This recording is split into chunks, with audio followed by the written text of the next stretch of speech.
sa gitna ng mabilis na pag-unlad ng lungsod ng Bacoor, Cavite. May isang lugar na patuloy na nagsisilbing kandungan ng pananampalataya, pag-asa at pagmamahal. Isang simbahan na hindi lamang istruktura ng bato at semento, kundi tahanan ng panalanginan ng libong-libong deboto. Ito ang parokya ng Santo Niño de Molino.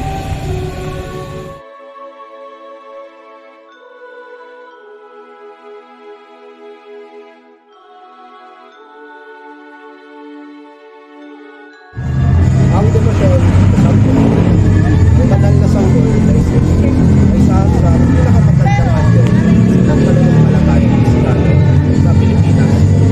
Simbolo siya ng kababaang loob, walang malay at walang hanggang pag-ibig sa isang katanungan. Para sa natin, ang Santo Niño ay kita pag-ibig. Isa siyang kaibigan, gabay, sandigan sa oras ng pagsusunod.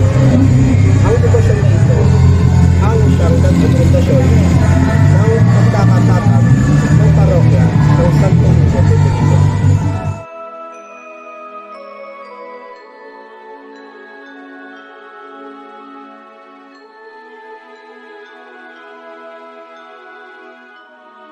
Kasaysayan ng parokya.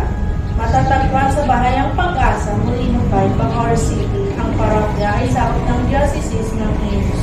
Nagsimula ito bilang isang maliit na komunidad na mga mananampalataya ng dekada 1980 kung saan sama-sama nagtitipon-tipon ang mga residente upang magdasal at magdiwag ng banal na misa.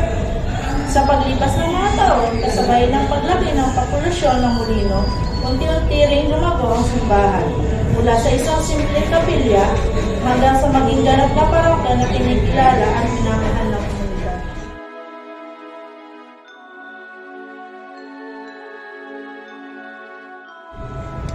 Ang parokya ng Santo Niño de Molino ay may malawak at maaliwalas na estruktura na nagbibigay daan sa tahimik na pagninilay at taimtim na panalangin.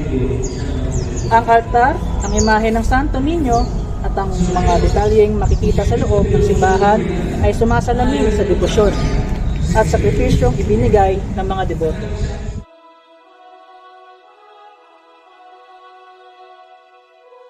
Buhay komunidad. Higit pa sa isang simbahan, ang parokya ay isang buhay na komunidad. Dito nagtitipon ang mga pamilya, kabataan at matatanda upang magsilbi at magbahagi ng kanilang pananampalataya. May mga samahan para sa kabataan, choir, lay ministers at mga programang pangpawang gawa na naglalayong tumulong sa mga nangailangan sa bawat misa at gawain. Makikita ang pagkakaisa at malasakit ng bawat kasapi ng parokya.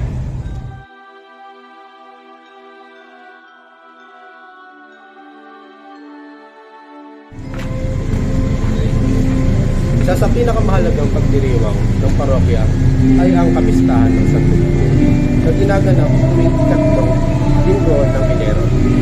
Ito ay dinarayo ng maraming deboto mula sa iba't ibang lugar. Nakikita ang mapupulay na prosesyon, masayang awitan at taimtim na misa bilang pasasalamat sa mga biyayang tinatanggap ng Pilipinas. Sa araw na ito, buhay na buhay ang diwa ng pananampalataya at kultura ng mga Pilipino. Ang parokya ng Santo Niño de Molino ay patunay na ang pananampalataya ay nabubuhay sa puso ng bawat deboto.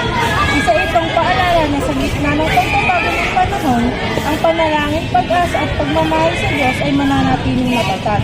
Sa bawat dasal na inaalay, sa bawat kandilang sinisindihan, naroon ang Santo Niño patuloy na gumagabay sa kanyang mga. Ako nga pala si John Lloyd Labilles. At ako nga pala si Prince Baisa. Ako po si John Paul Odizon, ang editor at video editor. Pero man lang At ako nga pala si Tricia May Paniquito.